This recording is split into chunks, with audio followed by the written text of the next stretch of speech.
Bonjour, aujourd'hui je vous fais une petite vidéo sur un petit point hyper important en phonétique anglaise, comment on prononce le TH en anglais. Alors en fait, ça a l'air compliqué, c'est un phonème qui n'existe pas en français, donc en fait on a du mal à le dire souvent. Et souvent les gens ne font pas la différence entre sink, qui veut dire couler, S-I-N-K, et think, qui veut dire penser. Alors en fait, moi j'ai une petite astuce hyper simple, c'est que au lieu de partir sur une phrase normale, on va partir sur la phrase que vous allez répéter. Si, c'est facile.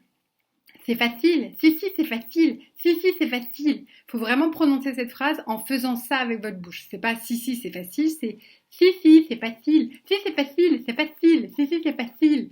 Et après, quand vous dites si, think. Alors, au début, votre langue elle va être vraiment très apparente. Une fois que vous aurez bien le phonème en bouche, ça deviendra think. I think.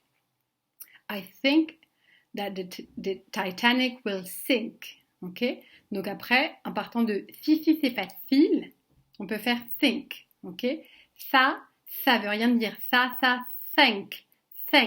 Ok? Et là, on est bien placé aussi. Attention pour le TH qui est sonore, c'est-à-dire this, ok? Ou bien that.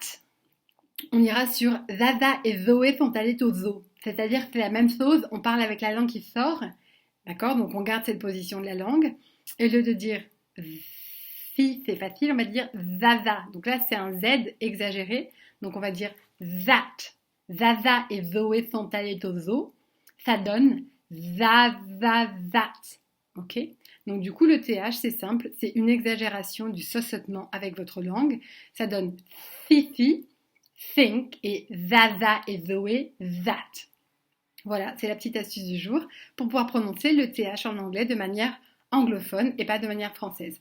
Attention, bien sûr, là c'est une exagération. Vous le faites aussi devant votre miroir à la maison. Vous voyez bien, si on ne voit pas votre langue, c'est que c'est pas bon. Et une fois que ce sera bon, en fait, après ça fera that et think. Et ce sera beaucoup plus élégant que that et think. Voilà, voilà pour la vidéo. J'espère que ça vous aura aidé. Merci.